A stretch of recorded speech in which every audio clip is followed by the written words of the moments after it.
G'day. So about a year ago I posted a video of my Dreamcast arcade cabinet.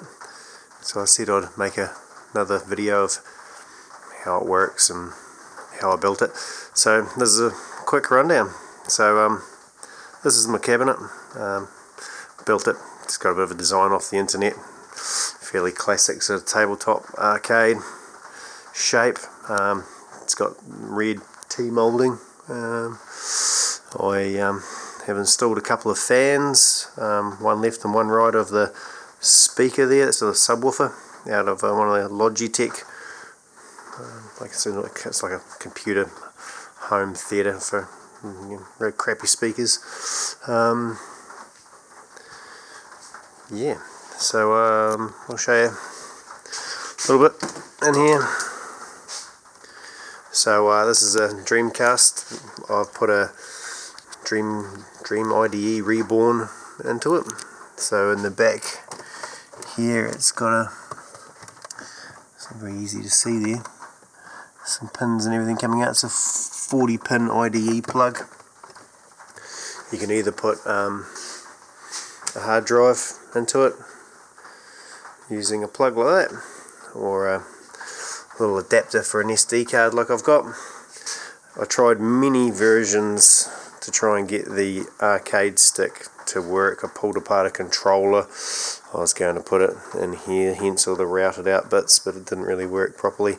Every time I'd start it up, the characters on Marvel vs. Capcom kept sort of jumping across the screen. It's to do with the little magnets for the joystick for this. So you basically got to map your D-pad buttons to the joystick. So I had to do the unthinkable and pull apart a lovely Dreamcast arcade stick and get all the lovely stuff here and take it out and join it, and got a Sanwa arcade stick. Made a very good clicky stick and got some really nice buttons and joined it all there. This is the control for the speaker for here. When you start it up, this is a reset switch. You can solder a couple of wires onto in the motherboard in here, and when you flick the switch it just reboots the console. At the moment for some reason it's not working. I think I did a bad connection on my bullet terminals. This is the back. Inside here is basically just the controls for the little home theatre system basically. You can turn the subwoofer up and down here, and that's just audio left and right. Multi-box, just for the TV and speaker and a few other bits and pieces. Little transformer in here, LED driver, sorry, for the lights and the marquee. We'll flick it on. That's what people want to see. So up here it's just got some LED lights. I'm thinking of putting a bit of something in there so you can't really sort of see inside it, but you can see the fan and the subwoofer and the other fan. One fan sucks, one fan blows, just to try and help keep it cool. It's running Dream Shell at the moment, just so I can play the backed up games. It just takes a minute for it to start. So basically what I've done at the front is I've got a couple of leads. One of them goes to my joystick. The other one, I'm thinking of having two, comes to the front here. I've just got an adapter lead that I sort of cut, female sort of socket, and it just goes to here. So you can have player 2 and just plug it in the front and play with a buddy. My plan was to sort of have it so I could be on one side and mate could be on the other, and you push the TV back a bit. So go to the ISO loader. This has just got some SD card games on it. The stickers I had printed out, they're vinyl stickers cost about $250, I think it was. It was horrendous.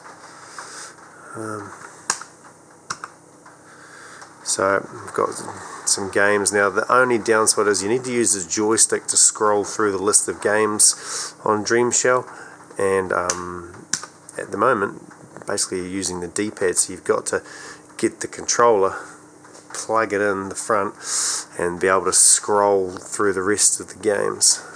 So for now we can try. Not all of them work on the SD card, but we'll go to Metal Slug.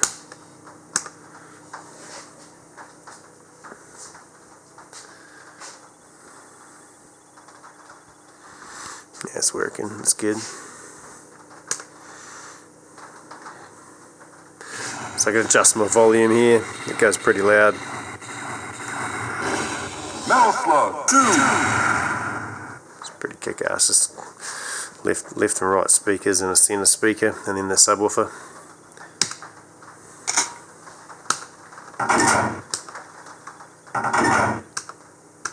Okay.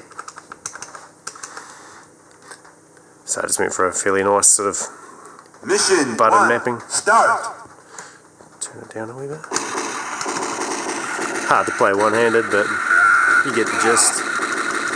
So normally you'd press the reset button down here if you want to reset it, but like I said, I think I connected it up wrong. So you can just turn it off and flick it back on, and away she blows. What I might do is I'll also might post a second video of just a whole lot of photos and a bit of a montage, so that you can sort of see how I did it as I went. This is vinyl wrapped. I got a big roll of vinyl wrap, and as I built it, I then vinyl wrap it and then screw it all together, just so that it looked mint, really. You can plug obviously different accessories in. I haven't got the fishing game yet, but I grabbed the fishing controller, and then there's this. So basically, yeah, I can just plug this in the back. I'll pull the console out.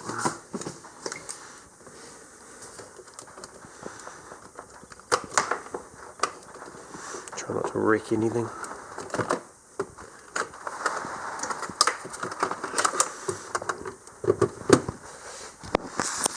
There you go.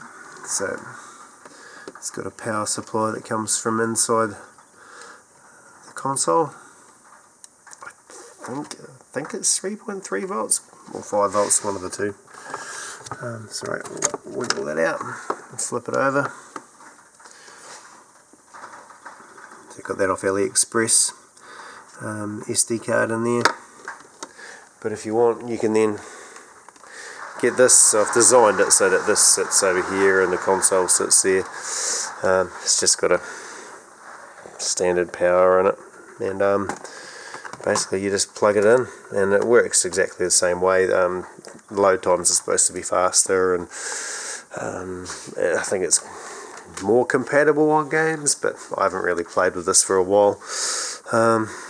It's got a VGA, the monitor's a VGA monitor. It's got a VGA plug to the audio video, and I just got a stereo. I think I just got a, what was it, this? I found this. It's just a Focus VGA cable to Dreamcast. So it just takes it and it splits the audio out, so I was able to plug my audio controller in.